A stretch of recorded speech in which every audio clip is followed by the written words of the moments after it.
481 survey number ఇది రామారం వస్తుందా? Ramaram village 480 number survey number. దీంట్లో తురుకోళ్ళు వచ్చేసి ఇది అమ్మడానికి లేదు, ఏం లేదు. హరంపోగ్ ల్యాండ్ ఇది. ఎస్సీల దగ్గరికి వెళ్ళి తీసుకొని దర్గా కన్స్ట్రక్షన్ చేస్తున్నాడు. ఫ్యూచరు దీన్ని వక్ బోర్డులు వేసినా కానీ రామారం ప్రజలు మొత్తం ఆగమయ్యే పరిస్థితి తీసుకొస్తున్నారు. ఈ గవర్నమెంట్ వీళ్ళకి పర్మిషన్ ఎట్లిస్తుంది? అసలు ఇది ఏమనుకుంటున్నారు అసలు ఇది ఏంది? అసలు మనం తెలంగాణలో ఉన్నామా పాకిస్తాన్ లో ఉన్నామా అర్థం కాకుండా చేస్తుంది గవర్నమెంట్.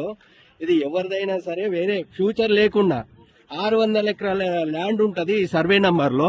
దీంట్లో ఇప్పుడు వచ్చేసి దర్గా కడుతున్నాడు, ఇక్కడ మస్జిద్ కడుతున్నాడు. గవర్నమెంట్ ఎలాంటి పర్మిషన్లు లేకుండా చేస్తుండు. అడిగితే వాళ్ళు రిటర్న్ బెదిరియడం జరుగుతుంది. ఇక్కడ మనం అందరం స్పందించి దీన్ని స్టేట్ గవర్నమెంట్కి పోయే వరకు మనం దీన్ని ముందుకు తీసుకోవాలని